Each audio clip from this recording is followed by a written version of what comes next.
Hey, yo, what it div, y'all? It's No Name here. What's good? Let's get right into it. We got to talk about this asynchronous trading because I don't know what I expected from the announcement stream on Wednesday, but it was not async trading to be announced, right? There were a lot of other things from there that are worth talking about, especially if you're more invested into PoE2 than I am. But the thing that really stands out to me is that async trading is coming to both Path of Exile 2 and then eventually Path of Exile 1. And this is a feature that I've wanted ever since I experienced it while playing like MMOs, right? You play an MMO, you put something up on the auction house, and then you go away and you come back and there's money and it's awesome, right? So then, imagine my surprise when I play Torchlight Infinite and find out that it's in there. And then I play, Last Epoch and it got added there, right? February of last year. So it finally coming to PoE2 in full, or right? Because we have it with the currency exchange as of Settlers League, but now getting it for gear as well means that trade in that game is going to be able to be fully asynchronous. What are the upsides of this? What are the downsides of this? What is it? What isn't it? What will change about the way that we play and interact in the game? What fears do I have for the system as a whole? That and more will be covered because this is a really important topic to talk about within the landscape of Path of Exile because this is new territory, right? That's what makes this such an exciting announcement for me is after talking about how they just don't really take forays into new stuff like I want. Immediately, I was silenced on this with a foray into a new territory. So let's talk about it. What is asynchronous trading first and foremost, right? It's in the name, but asynchronous is a kind of a big word. Be real. No one uses that word outside of like gaming and like timing systems. Asynchronous refers to the fact that you'll be able to complete a trade without the two people being synchronized in their presence. Right. That's the basic idea behind an auction house. It's just for some reason we use the fancy word asynchronous when we talk about it. You'll be able to list your items up for sale as you normally do, but instead of using your standard, like your regular premium stash tabs or any of those sorts, they will be instead put into a special merchant tab that an NPC in your hideout will manage. And you put it listed up in there as if you had listed it normally. But when somebody messages for that item, they just come to your hideout and pick up the item from that like NPC, no matter where you are. Are you in a map? Awesome. It's going to sell. Are you sleeping? Awesome. It's going to sell. Are you, I don't know, out on the town? Awesome. Are you at work? Awesome. Wherever you are or whatever you're doing, your item will sell without your presence. And this now applies to actual gear items as well, instead of just being our currencies and whatnot, because we've experienced this thanks to not Toda, I was about to say Toda, thanks to Settlers League in PoE1 when they added the currency exchange and then, brought that into PoE2 as well. And it feels awesome to be able to sell things off without actually needing to wait for a buyer to get it, right? And similarly, it's awesome to be able to buy things from people without needing to wait for the seller to feel like selling to you, right? This is a huge step for the game. That's the main thing that this is. Now, what it is not, I need to be very clear about this. If you hear this and you think, oh my God, death to TFT, wrong. Look, I get that if you don't like it, you don't like it. I get it. But TFT was formed first as a services thing more than anything. And services are not covered by this. So it's not going anywhere. Don't delude yourself. Okay. Other things that it's not a complete erasure of the previous system, right? You might find some annoyances in dealing with people who are not a part of the merchant system, and that's its own topic for later in the video. But it's not a complete erasure of the way that trade worked previously. You are able to still do the normal trade interactions. All this is a way for us to quickly or to more efficiently handle trade, which has existed in plenty of other games and very successfully. It's why everybody wants it here. Now, as far as what this actually changes about the game, honestly, I would say almost nothing, right? Besides maybe my general irritation levels of dealing with trade at large. I think that almost nothing is being very disingenuous, by the way. I have my own list of things that I think will actually meaningfully change. And shout out to Sir Gog, by the way. If you haven't watched his video talking about that stream, he did highlight a couple things that he also thinks will change. One of which we shared like immediately off the bat. So I do want to shout him out before I talk about it, which is oversaturated items that required asynchronous trading previously. And so there was a level of friction provided in the lack of someone wanting to trade the item, and therefore you pay more for it. Which a really common example of this tends to be like profit crafted items, such as, think of like the standard boot craft, for example, especially with like Ultra Templates and whatnot. Like that standard boot was something that you would see tons of, but the person would have to be willing to sell it to you in order for you to buy it. And so the price might climb up and down a little bit based on that friction. With no friction, the pressure from that friction brings the price down. Similarly, if you've ever tried to like buy a low cost unique before, and you've just been like, oh my God, I can't get anyone to reply to this 1C trade or this, one ALK trade or whatever it is, right? That's no longer a problem either, which will also mean that you no longer have to overpay in order to just get the item. Oh my God, right? The major thing that this changes, of course, is the amount of time spent hassling with the system, assuming most people adopt the new way of trading, which I think people will, because the benefits are not just for the buyer, right? As a seller, not having to leave my map to make trades is awesome, right? Or if you are a lab farmer or if you're a lab farmer in PoE 1 in particular, but this will definitely have some applications in PoE 2 to a similar idea. But if you're farming content where leaving is not an option at all to fulfill a high value trade, without breaking the run in question, you're kind of usually at the mercy of the person that you're trading with being willing to wait for you to finish what you're doing. And that option sucks. So now they don't have to wait. And you don't have to worry about losing that trade anymore. That's pretty big for selling things such as transfigured gems or labyrinthine uniques. Or if you're talking PoE 2 terms, jewels farmed from Trial of the Secuma. Or, if you're selling not soul coins, those actually sell on the currency. So I was thinking of another thing from like Trials, or, you're in a simulacrum, you don't really want to leave. Or you're in boss kills, you don't want to leave to sell a unique from the boss kill. It's very potent. And I think that this is something that will make the game feel better, but it will definitely mess with our understanding of the economy as a whole. I expect the bottom end of items to come down, and I expect the top end of items to go up, because things that are oversaturated are things that you usually get priced up on, mostly due to the inconvenience of dealing with a person. On the other side, though, more expensive, more limited availability items no longer hold their place due to trade friction, right? You're not going to see an item that is up for an amount that you want it for and then be like, oh, I can grab it at this price, because other versions of the item that were slightly more expensive were stuck sitting there due to like trade friction, right? Sometimes it might just be literally dude was offline when somebody wanted to buy the item from him. Somebody else got a similar item and undercut him, right? Now, if I want that item that somebody had for a price, I'm just buying it, right? Then when you go to buy the similar item, now that cheaper one no longer exists. You got to buy the next one up.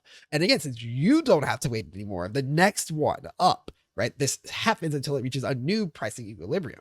So do not be surprised if you see prices actually move up and down according with what you expect or what you're used to when this system hits. It's going to change the way that we interact with trade. And then as such, the prices of the things that we interact with, the same way that scarab prices and essence prices and all sorts of other prices moved up and down in PoE 1 accordingly, due to the fact that we had never experienced such a wide scale usage of this system. Even the price of divines in PoE 1 went up because of the availability of trading chaos to divines compared to the process of doing it through the trade site.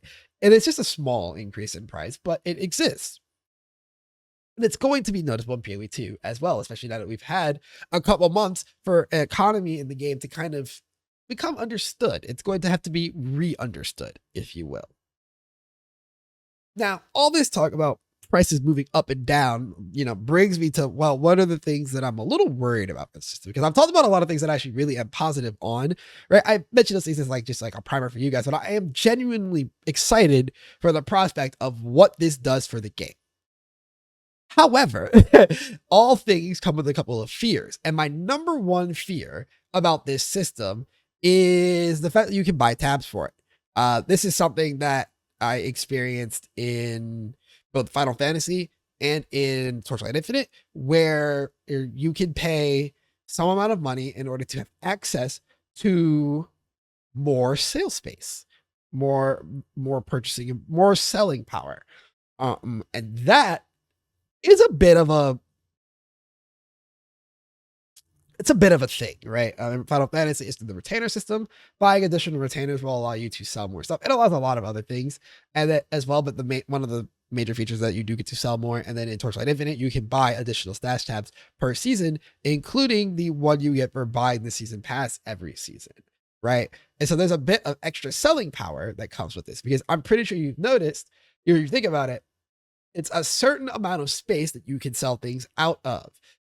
So you'll need to pay for more space if you want to sell more items or more rigid items, right? If you're just selling like Sanctum Tomes, for example, out of it, or Transfigured Gems, you might not need very much space. You know, the Barias for the trial, right, etc. You might not need very much space in it. Sorry if my analogies are all to PoE1 items. I don't play as much PoE2 as everybody else, obviously, right? But you don't need as much space. But if you're a profit crafter, right? You're crafting chess pieces, those take up 6 slots each. You might need to buy some additional space to sell that, right? Your ability to get into certain markets or your willingness to stay in certain markets is going to be dictated by the amount of stash tabs that you actually own and are comfortable sending to the merchant system, right? And so that's a bit of a thing that I'm not sure I'm happy with being in the initial variation of this mechanic, right? I think the initial version of this mechanic should have launched with a static amount of sale space, and then test the idea from there, or a limit on the amount of sales space that you can get in the first place before deciding if it needs to be opened up. Because I know, like, what do you call it? Having it be a static amount would allow people to use it for free. And that's something that's anti the vision because of not the vision, but like, the server costs of having that API running. I am very aware of that. So maybe having it be capped initially might be better. Either way is what it is. We'll just have to live with it and see. But I would not be surprised if the resident sentiment that does exist in certain places about how stash tabs are pay to win gets a little bit stronger because of its ability to interact with the fullness of this asynchronous trading platform. Especially because I know for me personally, I'm going to start using that as a dump area, right? Like, imagine just having a dump tab where people just come in and pluck stuff out of and leave you money every time. Like, yeah, I want that. Speaking of, 2 would be the lack of a real tax. In games like Torchlight or in Final Fantasy, taxes are like, or in WoW, you get taxed on the things that you sell in the currency that actually matters in the game. And that sounds like a weird thing to say it that way, but it's very important. You get taxed on the thing that you receive for what you sell, not on something completely separate from what you are selling or buying. So when I sell an item in Torchlight, for example, Flame Elementium FE is the currency used to list and sell. The main currency. It's not the only thing. You can actually list any currency, but you list things in FE, and then you get back a portion of that FE if you are taxable on it. You get taxed 1 FE for every 8 FE you sell. So, you get an item, it sells for 8K. You're like, oh my God, you're going to get 7K back. I mean, that's just a necessary part of the system. I think taxes are good because it actually helps, it keeps flipping to a minimum, right? And now and we don't have that tax in Path of Exile, instead opting for gold as a limiting factor, except the gold costs on these things are always so minimal that it doesn't matter. In fact, actually, the gold cost serves more of a way to stop people from just dumping any and everything into the tab than it does actually as a way to prevent flippers from flipping their way through the market. And that's not a good thing. Like, we should actually have pressure on the sales. We should have that tax pressure. It's a good thing if the market isn't flippable. And it's another way to take currency out of the game. One of the problems that PoE has always had in different seasons, depending on the state of the game, is the lack of a currency sink, right? Exalts and Divines being too cheap if there's not enough way to spend them relative to the amount of ways to generate them. Chaos going the same way a lot of the time and really just inflating the price on divines and exalts historically as well. Using a trade tax is one way to make sure that there's a consistent drain on that part of the economy, and implementing it in the same way that Torchlight does, where it's taxed based on the currency you receive, also then means that this will apply to all currencies rather than just those specific currencies. It does have the weird thing of being applied when you're trading in divines, and one time you're going to sell something for a divine and not get taxed, and it's probably a good way to work that out. But it's something to consider as a way to protect the system from unsavory actors. And my last concern, I think this is a much smaller one because I don't particularly disagree with the decision, but I think it's something that I do need to see in practice before I really give it an endorsement, is the lock on taking things out of your thing if you put it in, right? I need to be sure that this doesn't stop you from at least repricing it after putting it in, because if it's just like, oh, I put this item in and at the wrong price, but I need to quickly change its price, and I can still change its price while it's in, I'm okay. If I can't even do that, I'm a little concerned. Just genuinely speaking, I would be just a little concerned with that design. And then similarly speaking, I would be a little bit concerned if I'm not allowed to pull items out immediately. I feel like if your goal is to lock things in so people aren't playing price manipulation games, you should actually have it be so that the auction house uses a delay on register, or like the auction house, your merchant uses a delay on those tabs for registering if things are listed or not, or at least initially being listed, right? An item goes in and there's just like a wave at which it updates. This is a system that Torchlight uses to prevent prevent price manipulation. One of the many systems it uses to prevent price manipulation, where you list things and they don't immediately go into the recently listed prices. They take a couple of minutes to update, and then they end up in the recently listed and all that stuff. And that's something that you'll see down the line.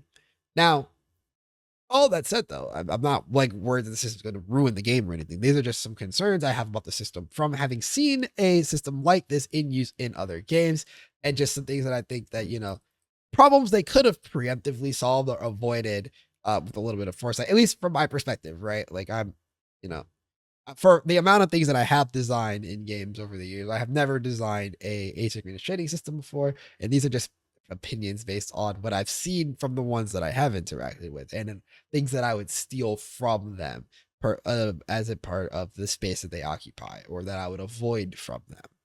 That's all.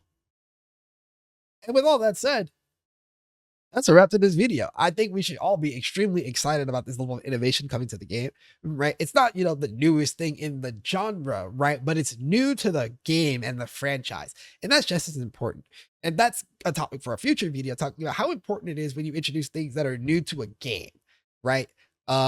Which also is something that's worth noting for highlighting if you were like me, quite frankly, and you saw the fact that the Abyss came back. Remember that there are PoE2 players that never experienced Abyss, right? And so much like if you're a Torchlight or an LE or an MMO player and being like, yeah, what's the big deal? We're getting async trade. There are PoE players that have never experienced async trading before, to this degree, and it's exciting for them, and we should be excited for them. This is big for the game. So be excited. That's the end of the story here. This is a system to be excited about, because it is going to change the way that the game is played. It is going to make the trading experience a lot more pleasant.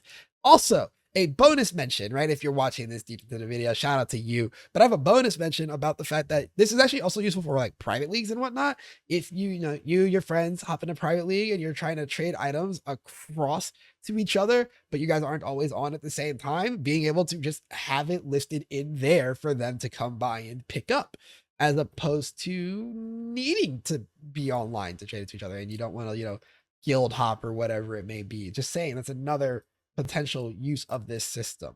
Anyways, thank you for sticking around this long and listening to the video. Thank you for watching. If you want to see more of me, Twitch and Discord links are in the description. I stream in the evening, it's more late night than it is evening nowadays. As well as you can come hang out in the Discord. We communicate there. I do see mentions of all that. Let me know your thoughts on async trading being added to PoE in the comments down below. I'm interested to see some people's thoughts, any concerns people have, anything they're really excited for, or applications that you can think of for it. I'll see you guys in the next one. Peace.